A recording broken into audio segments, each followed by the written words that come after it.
tried to say I'm sorry. I really miss the glory. Your wicked ways got me lying on the wicked road.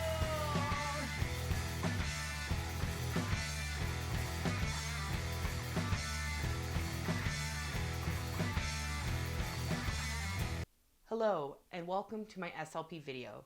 I'm Sydney Badinsky and we're going to go through our wonderful workshop for how to use a pinhole camera, how to develop your own negatives right with ingredients from your home. In order to organize this event, it took a lot of planning. There were many hours that were dedicated to making sure that the workshop would run flawlessly and it would be educational and fun. I am so thankful that All Things Film here in London, Ontario was able to help me bring this vision to life. Not only were they generous with their space, they were helpful, they provided me with some insight and materials that I would need in order to complete this workshop.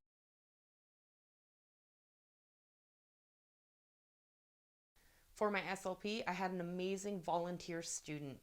They actually are a student that is currently in one of my classes, and I asked them if they would like some volunteer hours. I know that they have shown initiative in the classroom, and they agreed. They were a wonderful help to me, and it was really great to be able to teach these skills to another person and see them master them over the course of our workshops. The point and mission statement of my SLP was to show how photography, although is known to be expensive, can be accessible and affordable for people who want to try out techniques at home, especially the vintage techniques that we're exploring with these pinhole cameras. In my SLP, we discussed chemical reactions, such as silver ions being converted to silver, and we used an acid-base neutral mix in order to be able to stop that alkaline reaction that we began with in the beginning. The experience was extremely enlightening. My first workshop I was very nervous for, so I tried to keep it a little bit smaller. That way I could see if there were any issues or things that I needed to sort out to make sure that it ran smoothly and on time. Ultimately, after the first one went, it was amazing time. The students that I had come out and participate were wonderful. They were respectful to the space and to the people around them. It was a great opportunity to meet some students I did know and didn't know within my school and outside of it. I definitely will be doing this SLP project again in the future. All Things Film has already reached out to me and they wish to do this session in May, as well as my own school at Beale would like me to make this part of my curriculum, and the art department even wants to involve me so we can be able to teach this lesson to so many more students and people who are just interested in the love for film. For me, the big takeaway was being able to work with my community, being able to share my expertise and knowledge, learn in the process, and overall just feel part of both communities in working with the youth and working with fellow photographers so I could really bring my passion and share it with others and hopefully ignite and spark their own. I had so many wonderful surprises. I had friends that came out and stopped by to be able to show their support. We had big news that was dropped during it. It was just honestly, the timing couldn't have been better. The people couldn't have been more amazing. I'm so thankful that I got to be a part of this and that I was able to lead these workshops. I feel like it's opened new opportunities and doors for me, and I surely plan to take them up and go through them. For my SLP, I created a thorough document that goes over all of the steps, ingredients, and materials and recipes of what you need to do. And I even included a video tutorial, and I'll put that in here.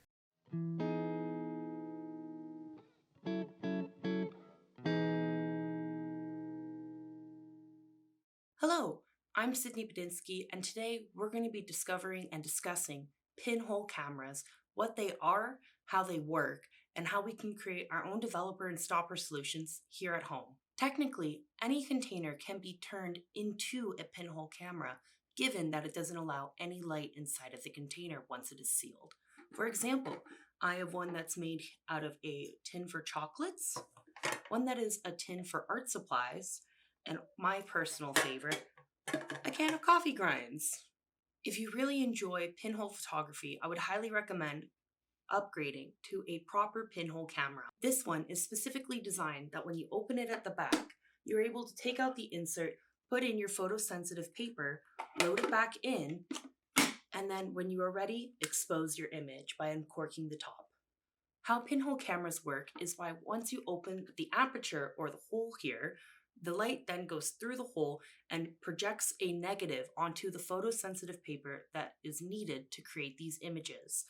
One might think it will create a perfect image of exactly what is in front of it, but contrary to popular belief, it actually is going to be upside down due to an effect called camera obscura. We're going to be creating our own developer solutions here with things that we have in our kitchen or homes.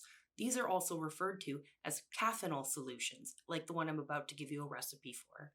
Most importantly, you need something in your developer solution that contains caffeic acid. This can be found in coffee, oregano, basil, and mint, for example. Today in my solution, we're going to be using mint. This developer solution is a reductant, and it converts the silver ions that are in your photosensitive paper to silver to create your actual negative. Once you have created your negative, you need to stop this reaction in order to hang it and process it. This we're going to do through a stopper solution. For a stopper solution, you need something acidic. This creates an acid-based chemical solution. The acid neutralizes the alkaline chemical reaction we created at the beginning when we put our negatives in the developer solution. For a developer solution, there are two parts. So this is going to have 10 grams dried mint. You can use loose leaf. I prefer the tea bags because then it's less for me to strain at the end. You're then going to take 200 milliliters of hot water and steep the mint for 15 minutes.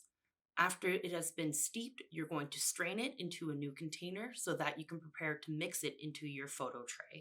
The second part to this solution is 2,000 milligrams of vitamin C tablets. I personally prefer to crush them up in a mortar and pestle so it makes it easier to dissolve into the water when you mix it in. You're going to take 200 milliliters of water, mix it in with your vitamin C tablet, and then 10 grams of baking soda.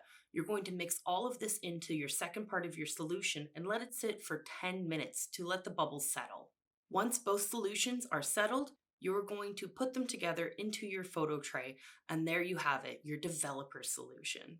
After that, we need to create our stopper solution, and there are a couple different ways that you can go about this. How I personally like to do it is about 400 milliliters of water and then 15 to 25 milliliters of lemon juice. You also can use vinegar. Before we can expose our image, the first thing we have to do is load our Pinhole camera with the photosensitive paper. Remember, you have to do this in your darkroom in order to not expose your photo before you want to. This is why photographers use a darkroom. I was able to turn my bathroom into a darkroom by taking a $4 light from the dollar store that was LED and projected RGB, red, green, blue, and selected the red setting. Now that our developer and stopper solution has been created and we have our photosensitive paper loaded into our actual camera, it's time to expose the photo. I'm using a light setup that I have and setting for 10 minutes. All of this varies from the size of the aperture to the amount of light you have. There are many different websites that can help you calculate exactly how long you need to expose your paper for, and I will include them in the links below. Once your image is exposed, you're going to go to your darkroom so that you can actually develop your negatives. First, we start with our developer solution. Personally, I like to let my solution sit for at least 15 to 20 minutes.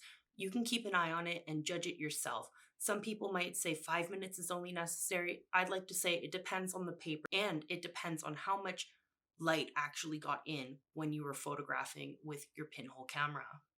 After your negative has developed, you're then going to take it and put it into your stopper solution for at least a minute. I like to put it for at least 2.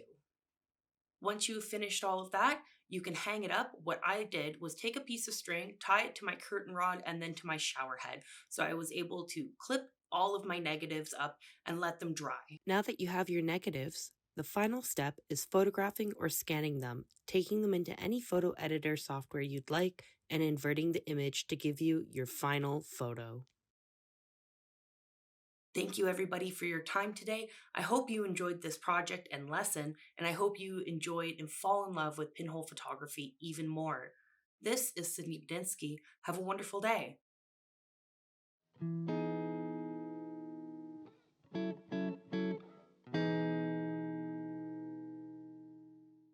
My final thoughts on this would be that I loved the experience. I'm so glad that this is a part of the U Windsor's curriculum and that it challenged me.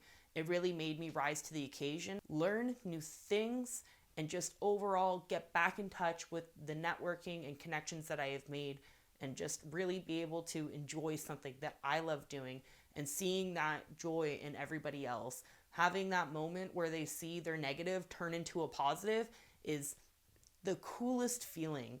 Just being able to see, oh, this was what it was all about. Again, a huge shout out to All Things Film for letting me be able to collaboratively work in their space and host my SLP. And thank you to everybody that came out to my workshop. I had an amazing time. I will be doing this again, and I will always cherish this memory for a seed that has been planted to greater and better things. I'm Sydney Bedinsky. Y'all have a great day.